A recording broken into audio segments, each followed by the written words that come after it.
The Biden campaign this morning returned to an active crime scene. The sub-zero Manhattan courthouse, where Democrats have been pinning Trump down with a political ankle monitor. The criminal brought with him his conspirators, old men in black. Punchy Bobby De Niro, wearing a mask, still trying to slow the spread of populism. Robert De Niro, there's something about being a star where you think your opinion's more important than anybody else's, and you can give a press conference, and he obviously has been very vocal from 2016 that he hates Trump for whatever reason. Maybe they have some personal thing. You think Trump ever threw a punch himself or took one? This guy who ran and hid in the White House bunker when there were protesters outside. Robert De Niro felt as though he were walking onto a red carpet. As it happened, it was a trapdoor. The flamethrower belongs to Joe Rogan. Jesse Watters delivered popcorn. And then what transpires is a cinematic catastrophe De Niro did not direct. From tough man growls to brain cell gymnastics, this attack renders the Hollywood icon into a puzzled extra in his own play. Intrigued about how it all falls apart, let's claim this isn't acting. It's a full-blown comedic roast with no stunt. Doubles. Man in the world sent an actor who plays a mob to intimidate the jury before deliberations. Watch. The Twin Towers fell just over here, just over there. This part of the city was like a... Once a Hollywood figure connected with austere force and brutal realism, Robert De Niro has formally entered his last cinematic phase, deluded grandfather mode. Though none of the people begged for a sequel, here we are, front row tickets too. A tantrum so operatic it makes soap operas appear like stark documentary. Now everyone's heckling him everywhere he goes.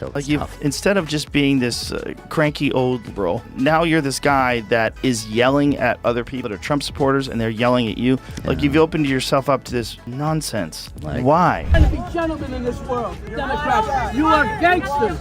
You are gangsters. Now every move go to 50% of the population is going to not want to go see that movie. If you enjoyed this video, kindly make sure to subscribe the channel and press the bell icon. And as De Niro is out here trying to out-anger his own mafia movie characters, two entirely distinct cultural cyclones have entered the discussion. Joe Rogan and Jesse Watters equipped with facts, sarcasm, and the sort of hilarious timing that hits harder than a decent fellow's backhand. Let's start with Joe. Rogan doesn't come in guns blazing. He enters with that quietly delighted grin like he just witnessed a gorilla complete a Rubik's Cube. An actor read a script in Lower Manhattan saying his opponent is worse than 9/11. And then the actor slipped and went on script and admitted he's trying to scare you. In politics, you can't admit you're trying to scare voters. It's not the movies. But watch what happens when there is no script. What's your response to Republicans who say you're running on January 6th because you can't run on Biden's record? I'd say that's absolutely... There's no shouting, no name calling, just simple amazement that someone like De Niro, once an icon of cinematic masculinity, has morphed into a lecturing wind-up doll fueled by fury and oat milk. Rogan sits back, shakes his head, and starts connecting the dots. He's perplexed and frankly a bit entertained. For people in Hollywood that are entrenched in that world is to shut the because as soon as they start talking, people as soon as Robert De Niro starts talking, I'm like, Jesus, get that microphone away from him so I can enjoy Taxi Driver. Yeah, it's heartbreaking. Yeah, it's heartbreaking. Yeah, I don't want to hear. I love De Niro. I love those mob movies. It's like I don't want to hear him. He's a moron. I don't want to hear him talking about politics and about Trump supporters, and just shut the up, man. Yeah, like you think this through. Like this is. And he's getting yelled at. He's doing an outside press conference. Like, Robert, you're 80 years old. Don't ruin this thing. You've had this life where you were a raging bull. You know, you were in The Godfather. Like, stop doing this. Man. Don't do this. De Niro, Hollywood's tough guy, suddenly sounds like the guy at Whole Foods who berates the cashier for not composting the receipt. Rogan, with his history in MMA and sensory overload podcasts, just can't understand how someone with so much cultural prestige has deteriorated into the incarnation of a constant Twitter thread. He's witnessing a man who once projected calm, Threatened mafia movies suddenly slide into the emotional mess of a Facebook uncle yelling about politics at Thanksgiving. The most boring interview. He used to sell his movies on Leno and Letterman, and it was like watching a WNBA game. You just were just bored to death. All of a sudden, Trump became president, and he started saying things like, punch the president in the face. You know, he's a crooked piece of...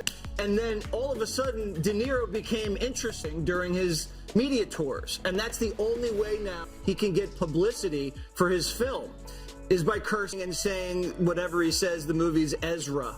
So I guess... Rogan isn't just bewildered, he's enthralled, like he's seeing a psychiatric case study in slow motion collapse. There's this weird mismatch between the weathered cinematic tradition and the present hyperventilating theatrics for Rogan. It's not even about politics anymore, it's about witnessing a cultural icon morph into a meme without recognizing it. He brings up the irony. This is the guy who portrayed mob bosses, Vietnam vets, and rugged loners. Now, he's ranting into microphones like an out-of-breath substitute teacher attempting to control a class that stopped listening 20 years ago. Rogan smirks as he purrs whether Diro's new speech should come with a trigger warning or a laugh track. The guy who once whispered fear on screen now bellows bewilderment off-screen. Rogan, it's not rage, it's astonishment.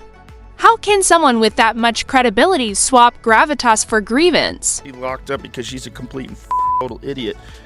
She's in a pretty contest. Not only, but that's not just that, dude. Anybody could get locked up like that. You're on stage in front of people with TV camera pointed at you. You've never experienced that in your life. You have a panic attack.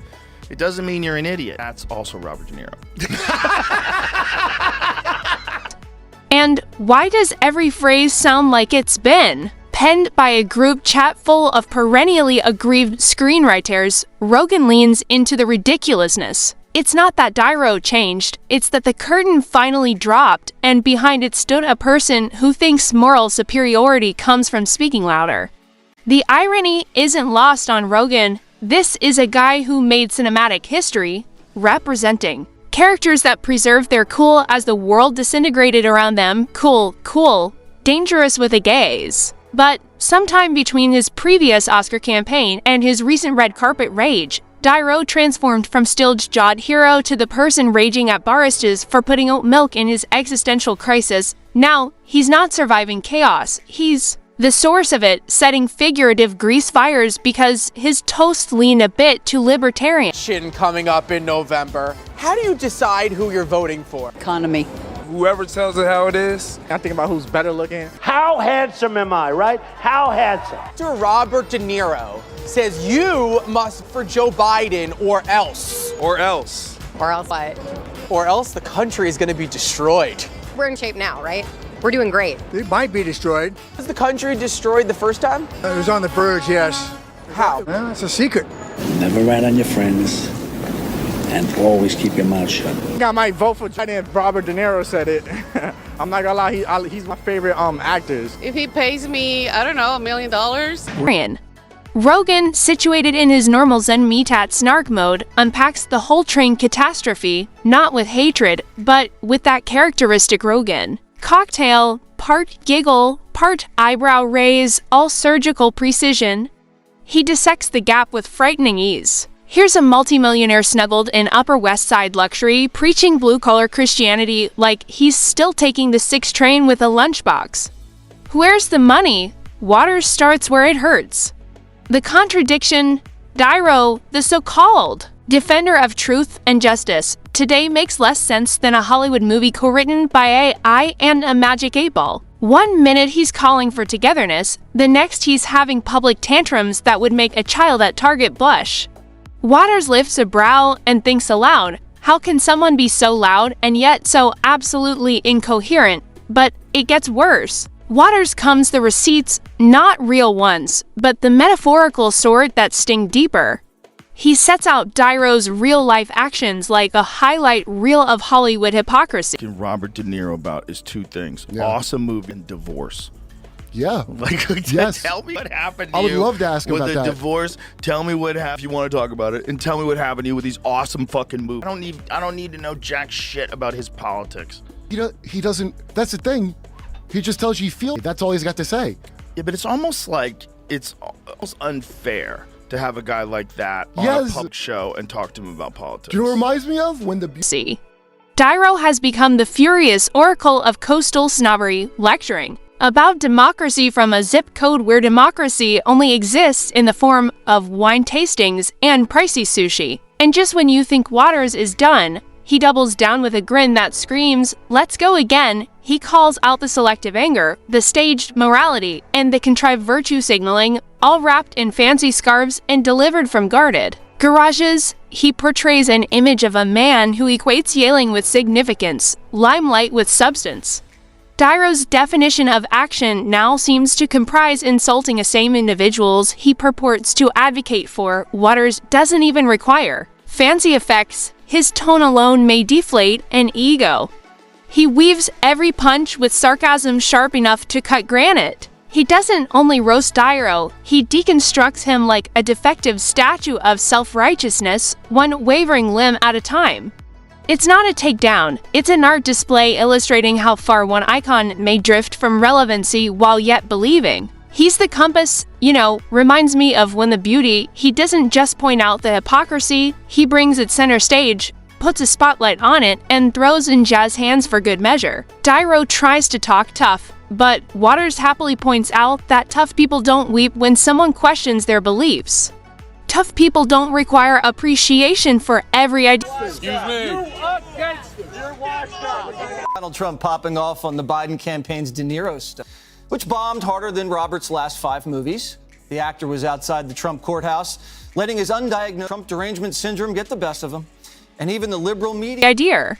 Tough guys don't sob when the Yelp review isn't 5 stars. Then comes the piece de resistance. Watters draws attention to the amusing contrast between Niro's filmography and his actual life demeanor. The man who previously played gangsters with iron fists now acts like his coffee arrived with 2. Much foam and not enough affection. It's a full-circle humiliation. It's like if Travis Bickle became a community theater drama instructor with feelings and just shoes. As the takedowns unfold, there's something amazing about the contrast. Rogan dissects the rationale like he's commentating a strange MMA battle where one side is merely shadow boxing with his own ego. Watters, meantime, is cooking marshmallows over the fire Niro lit himself. Their rhythms are different, yet the punchlines land in the same location. The House of Mirrors Niro now lives in where every reflection says, "You're right," even when reality shouts differently. Together, they portray an image not only of a man who's lost the plot, but of a whole celebrity ecology that mistaken a claim for knowledge. Rogan shakes his head, providing his distinctive raised eyebrow chuckle that suggests we're living in a simulation and this dude's glitching. He breaks it down further. Celebrities like Niro love to talk about the battle, the people, the fight, but where are they when things truly become different? And he's getting yelled at. He's doing an outside press conference like, "Robert, you're 80 years old. Don't ruin this thing. You've had this life where you were a fucking raging bull. You were in the father. Like, stop doing this. Don't do this." I'm terrified to meet some of those I looked up to now. You should be. I mean, like I've met a few, and it's actors in particular, because their whole business is pretend. Their whole business is pretend. One of the things about guys like Theo, comedians, you run into comedians, their business is the opposite of pretend. Their business is just being a real person talking shit. Yeah. The professional shit talks. Yeah. Having fun, being silly, talking shit about things. And actors are not that. They're weird people. Difficult. Where was this excitement when small firms were closing down? When working families were scraping by, Niro wasn't marching through the Bronx, he was shouting from a luxurious apartment with climate control and expensive hardwood flooring. Then wads like a hawk finding new meat goes for the mushy underbelly. The false intellectualism. Niro is not proposing solutions. He's throwing tantrums disguised as knowledge. And Watters calls it out not only for the foolishness, but for the risk. Because when individuals with so much influence start confusing sentiments for facts, anarchy isn't simply a possibility. It's the big act. It's an unraveling in real time. And both Rogan and Watters are treating it as a case study in celebrity. arrogance, no yelling bouts, no need for dramatics, simply quiet analysis with razor. This entire thing was not a great idea. Step away from celebrity. I don't think it helps. I think it kind of almost, in a weird way, sometimes backfires. Oh, those liberal Hollywood elites, and they're well-intentioned, and Robert De Niro is well-intentioned, but I think staying away from the courthouse would have been the best thing. Morning me taken aback by the raging tool and tried to get the Biden camp to backtrack. The best thing for people in Hollywood that are entrenched in that world is to shut the because as soon as they start talking, people as soon as Robert De Niro starts talking, I'm like, just get that fucking microphone away from him so I can enjoy Taxi Driver. Press strip. Even after the curtain's been thrown up and the spotlight has moved on, the echoes remain, not because Niro said anything noteworthy. Best thing for individuals in Hollywood that are established in that culture is to shut the because as soon as they start talking folks, like as soon as Robert De Niro begins talking, I'm like, Jesus, get that underscore. Microphone away from him so I can watch Taxi Driver. So while De Niro might still be out there providing his best impression of a faulty TED Talk speaker, the world's moved on. Rogan's show will keep going into subjects with genuine depth, while Watters will continue turning pomposity into punchlines. And De Niro, he'll be left attempting to find the script he forgot he was never handed in the first place.